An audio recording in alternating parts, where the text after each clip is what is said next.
Hello, welcome to my channel happy with Pihu. আমি জয়িতা আর পিহু আমার একমাত্র মেয়ে।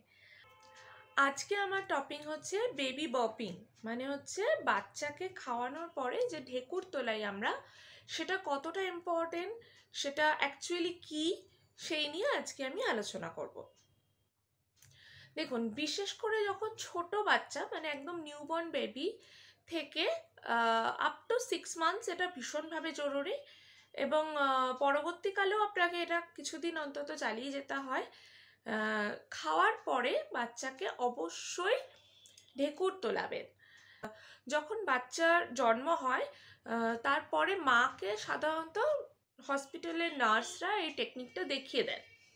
তো এটা এমন কোনো বড় মানে কঠিন কোনো কাজ নয়। অনেকের কাছে এটা খুব ডিফিকাল্ট লাগে, বাট এটা এমন কোনো বড় ব্যাপার না, কিন্তু এটা আমাদের করতে হবে তো অবশ্যই। বিশেষ কিছু টেকনিকও আছে এর, তো আজকে সব কিছু নিয়ে আলোচনা করব। বাচ্চারা যখন দুধ খায় তখন তাদের খাওয়ার সময় অনেকটা তারা এয়ার বাবলস খেয়ে ফেলে, মানে খাওয়ানোর সময়। এবং এটা যেসব বাচ্চারা ব্রেস্ট ফিডিং করে এবং যেসব বাচ্চারা বটল ফিডিং করে তাদের উভয়ের পক্ষে এই জিনিসটা হয়। তবে বটল ফিডিং যারা করে তারা বেশি অ্যাকচুয়ালি এই প্রবলেমটা সাফার করে। এবং এই যে এয়ার বাবলসটা তারা খেয়ে নিচ্ছে, এতে কি হয়, তাদের পেটের মধ্যে গ্যাস ফর্ম করে। এই গ্যাসটা ফর্ম করার ফলে কি হয়, তাদের ইনডাইজেশন হয়, ঠিকমতো হজম হয় না, তাদের ঘুমোতে প্রবলেম হয়, একটা শরীরে একটা অস্বস্তি থাকে এবং তার থেকে অনেক সময় পেটে ব্যথা হয়। তো এই গ্যাসটাকে আমাদের কি করতে হবে, রিলিজ করে দিতে হবে যাতে এই গ্যাসটা বেরিয়ে যায়। তো এটার মানে এটার প্রথম ধাপই হচ্ছে খাওয়ানোর ঠিক সঙ্গে সঙ্গে যাতে আমরা ঢেকুর তুলিয়ে দিই। ঢেকুর তুলিয়ে দিলে কি হবে, যে এয়ার বাবলসটা ইনিশিয়ালি ঢোকে সেটা মুখ দিয়ে বেরিয়ে আসে।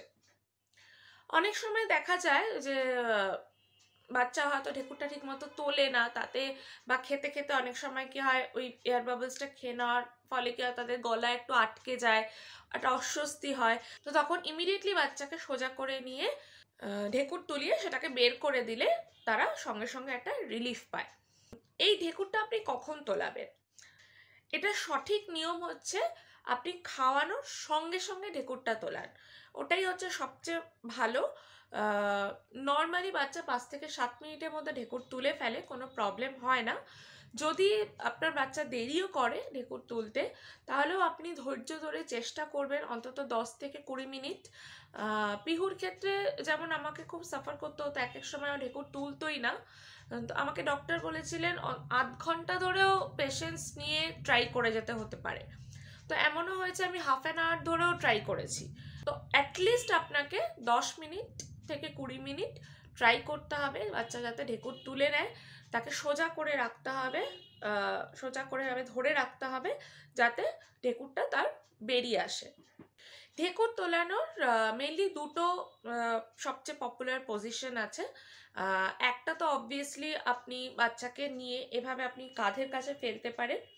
কাঁধের কাছে ফেলে আপনি নিচে একটা ক্লিন ক্লথ দিয়ে রাখবেন, কাপড়। দেন তারপরে তার পিঠের মধ্যে এভাবে ওর নেকটা মানে ঘাড়টা এভাবে ধরে থাকবেন, কারণ যে বাচ্চার ঘাড় শক্ত হয় না সে বাচ্চা তো ঠিক মতো সোজা হয়ে থাকতে পারবে না, তাই না? কাজে আপনাকে ঘাড়টা একটু ধরে রাখতে হবে ভালো করে, মাথাটা। দেন তার পিঠের মধ্যে এভাবে আস্তে আস্তে মারলে ঢেকুরটা বেরিয়ে আসে, অথবা আপনি পিঠটা ঘষতে পারেন, তাতেও আপনার ঢেকুরটা বেরিয়ে আসবে। এটা একটা টেকনিক।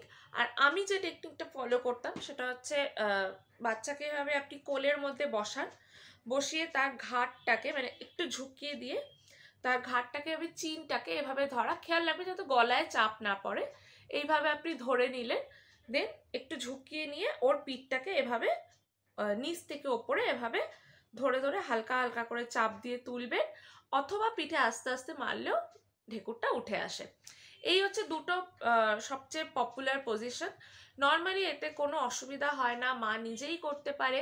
হ্যাঁ, একদম ইনিশিয়ালি যখন বাচ্চা ছোট থাকে একটু সাবধানে করবেন, খেয়াল রাখবেন যেন ওর পজিশনটা আপনি শক্ত করে ঠিক মতো ধরতে পারেন, যাতে ও পড়ে না যায় বা হেলে পড়ে না পড়ে, সেটা একটুখানি খেয়াল রেখে করবেন।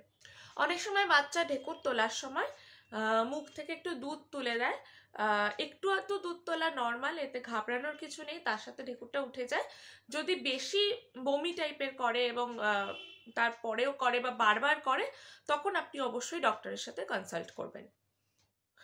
নর্মালি 6 মাস পর্যন্ত বাচ্চারা মেনলি দুধই খায়, তো সেই সময়টা পর্যন্ত অবশ্যই খেয়াল করে ইচ অ্যান্ড এভরি টাইম বাচ্চা যখনই খাবে, খাওয়ার সঙ্গে সঙ্গে তাকে ঢেকুর তুলিয়ে দেবেন।